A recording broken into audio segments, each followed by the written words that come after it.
Hi all, അസ്സാം വലൈക്കും. നമുക്ക് ഇന്ന് എങ്ങനെ നല്ല സോഫ്റ്റായി ഇഡ്ഡലി ഉണ്ടാക്കാം എന്ന് നോക്കാം. അപ്പോൾ ഞാൻ ആദ്യം തന്നെ അതിൻ്റെ ഫുള്ളായിട്ട് പറഞ്ഞുതരാം. അപ്പോൾ നമ്മൾ 2 ഗ്ലാസ് 4 ഗ്ലാസ് പച്ചരി എടുത്ത് വെള്ളത്തിലിടുക. പിന്നെ അതിന് നമ്മൾ ഒരു ചായ കുടിക്കുന്ന ഒരു ഗ്ലാസ് ഉഴുന്നും അതിലേക്ക് അല്പം ഉലുവയും ഇടുക. എന്നിട്ട് നമ്മൾ നന്നായി കഴുകി വൃത്തിയാക്കിയതിന് ശേഷം വെള്ളം ഒഴിച്ച് വെക്കുക. പിന്നെ നമ്മൾ അരക്കണ നേരത്ത് കഴുകരുത്. അതിൻ്റെ മുന്നേ തന്നെ കഴുകി എല്ലാം റെഡിയാക്കി വെക്കണം. പിന്നെ നമ്മളത് എടുത്തിട്ട് അരക്ക മാത്രമേ വേണ്ടുള്ളൂ. അപ്പോഴാണ് ഇഡ്ഡലി നന്നായി കിട്ടുകയുള്ളൂ. അപ്പോൾ നമ്മൾ വെള്ളത്തിലിട്ട് വെച്ചു. ഉച്ച കഴിഞ്ഞ സമയമായി. അപ്പോൾ പച്ചരി നന്നായി കുതിർന്നിട്ടുണ്ട്. അപ്പോൾ നമുക്കിത് ഇനി അരച്ചെടുക്കാം. അതിനായി നമ്മളിത് അരച്ചെടുക്കണം.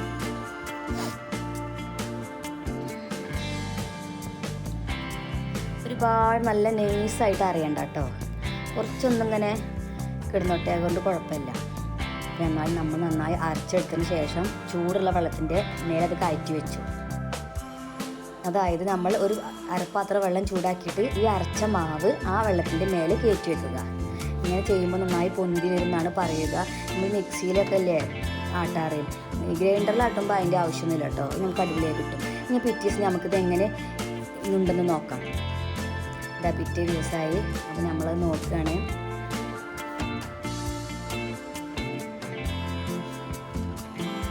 അപ്പോൾ നമുക്ക് നന്നായി പൊന്തി ഉണ്ടെന്ന് നോക്കാം.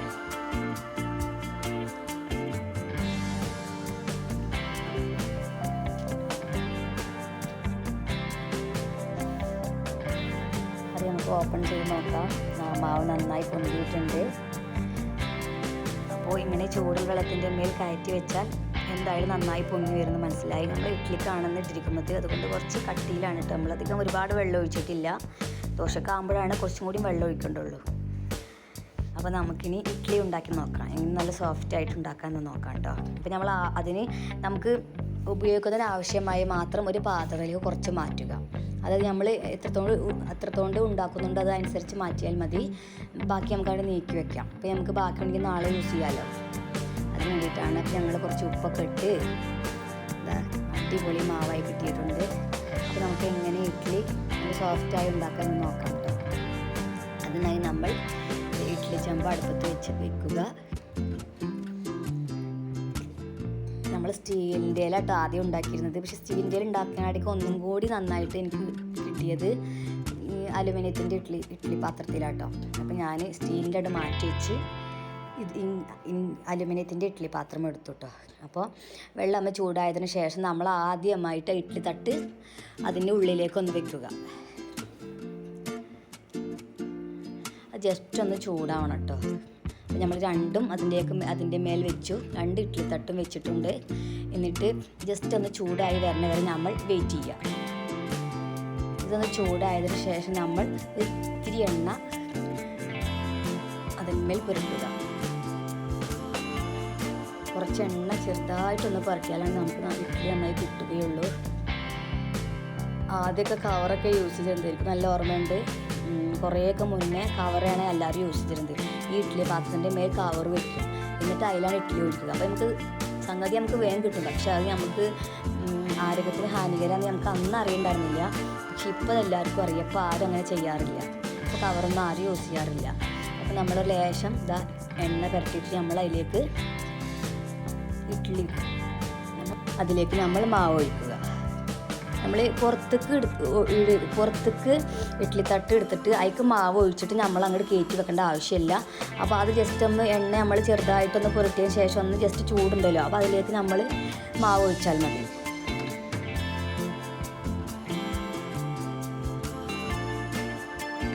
അടുത്ത ഇഡ്ഡലി തട്ടും വെച്ചു. അതിലേക്ക് നമ്മൾ മാവ് ഒഴിക്കുക. ഇത് നല്ല സോഫ്റ്റായി കിട്ടാൻ വേണ്ടിയിട്ടാണ് നമ്മൾ ഇങ്ങനെ ചെയ്യുന്നത്. എന്നാൽ മാത്രമേ നല്ല സോഫ്റ്റായി ഇഡ്ഡലി കിട്ടുകയുള്ളൂ.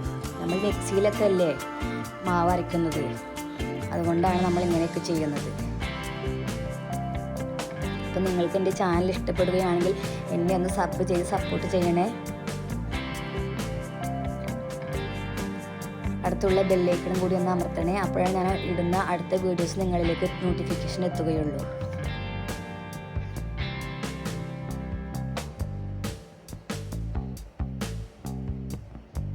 അപ്പോൾ നമുക്കിത് ഇങ്ങനെ ആയിട്ട് എങ്ങനെ ഇഡ്ഡലി ഉണ്ടെന്ന് നമുക്ക് നോക്കാം കേട്ടോ.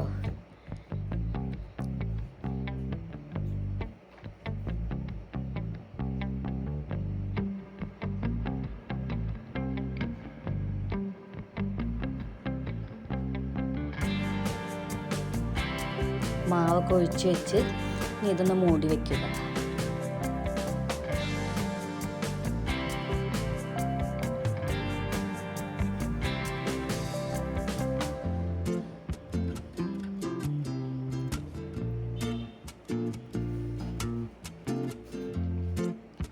നമ്മൾ ഇഡ്ഡലി വെന്തിട്ടുണ്ട്. അപ്പോൾ നമ്മൾ ടീസ്പൂണായിട്ട് ഇങ്ങനെ കുത്തി നോക്കുക. അപ്പോൾ മനസ്സിലാവും ഇഡ്ഡലി വെന്തോ ഇല്ലയോ എന്ന്. അപ്പോൾ അതിൻ്റെ മേൽ മാവ് പിടിക്കുകയാണെങ്കിൽ ഇഡ്ഡലി വെന്തിട്ടുണ്ടാവില്ല. അതിപ്പോൾ മാവൊന്നും പിടിക്കണില്ല, കണ്ടില്ലേ? അപ്പോൾ ഇഡ്ഡലി വെന്തു. അപ്പോൾ നമുക്ക് ഇനി ഇഡ്ഡലി പാത്രത്തിലേക്ക് മാറ്റാം. ഇനി നമുക്ക് ഇതിലേക്ക് ഒരു അടിപൊളി ചട്നി ഉണ്ടാക്കുന്നത് എങ്ങനെയാണെന്ന് നോക്കാം. അതിനായി തേങ്ങ, ചെറിയ ഉള്ളി, 2-3 പച്ചമുളക്, എരിവിനനുസരിച്ച് നിങ്ങൾക്ക് എടുക്കാം. കുറച്ച് കടല, പൊട്ടുകടല എന്നാണ് പറയുക. കുറച്ച് മതി, പൊട്ടുകടല കൂടുതലാവാൻ പാടില്ല. അപ്പോൾ ചട്നി ഇല്ലാത്തൊരു കട്ടിയായിരിക്കും. അപ്പോൾ ഒരു ലേശം എടുത്താൽ മതി. പിന്നെ പച്ചമുളക് നിങ്ങൾക്ക് ആവശ്യത്തിന് ഉള്ളതെടുക്കാം. അങ്ങനെ ഞങ്ങൾ തേങ്ങ നന്നായി അരച്ചതിന് ശേഷം നമുക്ക് എങ്ങനെ ചട്നി ഉണ്ടാക്കുന്നതെന്ന് നോക്കാം. അതിനായി ഞാനൊരു ചട്ടി അടുപ്പത്ത് വെച്ചിട്ടുണ്ട്. അതിലേക്ക് കുറച്ച് എണ്ണ ഒഴിച്ച് ഇനി നമ്മൾ കടുക് ഇട്ടിട്ട് താളിക്കണം.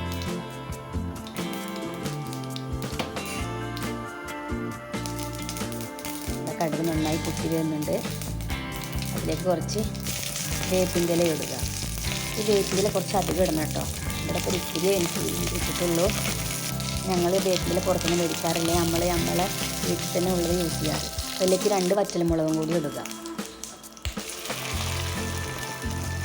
ശേഷം നമ്മൾ അരച്ച തേങ്ങ അതിലേക്ക് ഒഴിക്കുക. ഈ അരച്ച തേങ്ങയിൽ നമ്മൾ കുറച്ച് ഉപ്പ് ചേർക്കണം കേട്ടോ.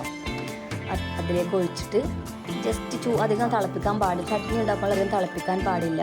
നമ്മളതിലേക്ക് ഒഴിച്ച ശേഷം തന്നെ ഒരു 2 മിനിറ്റ് അത്രേ വേണ്ടുള്ളൂ. എന്നിട്ട് നമുക്കത് ഓഫാക്കാം. അപ്പോഴാണ് ചട്നി നല്ല ടേസ്റ്റോടെ നമുക്ക് കിട്ടുകയുള്ളൂ. നമ്മളത് തിളച്ച് കഴിഞ്ഞിട്ട് യൂസ് ചെയ്താൽ അത് ചട്നിക്ക് ഒരു ടേസ്റ്റും ഉണ്ടാവില്ല.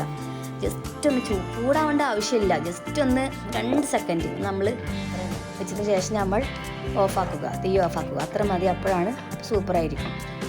അപ്പോൾ നമ്മുടെ ഇഡ്ഡലി ഇന്ന് റെഡിയാണ്. രാവിലെ സ്കൂൾക്ക് പോകണ തിരക്കില്ല കേട്ടോ നമ്മളിത് ചെയ്യുന്നത്. ഇത് നല്ല സോഫ്റ്റായി നമുക്ക് ഇഡ്ഡലി കിട്ടിയിട്ടുണ്ട്. മക്കൾക്ക് ഇഡ്ഡലി ആണെങ്കിൽ സ്കൂളിൽ കൊണ്ടുപോകാൻ ഇഷ്ടം കേട്ടോ. അവർക്ക് ചായയും കടിയാണ് കൂടുതൽ ഇഷ്ടം. അവർക്ക് ഇങ്ങനെ ചോറ് കൊണ്ടുപോകാൻ അധികം ഇഷ്ടമല്ല. ഇപ്പം നമ്മൾ അടിപൊളി സാമ്പാർ ഉണ്ടാക്കിയിട്ടുണ്ട് കേട്ടോ. സാമ്പാർ നമ്മുടെ റെസിപ്പി ഞാൻ കാണിച്ചിട്ടില്ല. ഞാൻ സാധാരണ പരിപ്പ് സാമ്പാറാണ് ഇഡ്ഡലിക്ക് ഉണ്ടാക്കാറ്. പക്ഷേ ഇതിപ്പോൾ നമ്മൾ ലഗേജൊക്കെ ഇട്ടിട്ടുള്ളതാണ് ഉണ്ടാക്കിയത്. ഇഡ്ഡലിക്ക് കുട്ടികൾക്ക് ഇഷ്ടം പരിപ്പ് സാമ്പാറാണ്. പക്ഷേ ഇത് നമ്മൾ വീട്ടിലുണ്ടായിരുന്നത് കൊണ്ട് അത് വെച്ച് വിചാരിച്ചു. നമ്മൾ സോഫ്റ്റായി ഇഡ്ഡലി, അതിലേക്ക് ഒരു അടിപൊളി ചട്നി, സാമ്പാർ. പിന്നെ ഇന്ന് ചമ്മന്തി ഉണ്ടാക്കിയിട്ടില്ല. ഇതിനുള്ള സമയമില്ല, അതുകൊണ്ടാട്ടോ. അപ്പോൾ എല്ലാവർക്കും ഇഷ്ടമായെങ്കിൽ സബ്സ്ക്രൈബ് ചെയ്യണേ.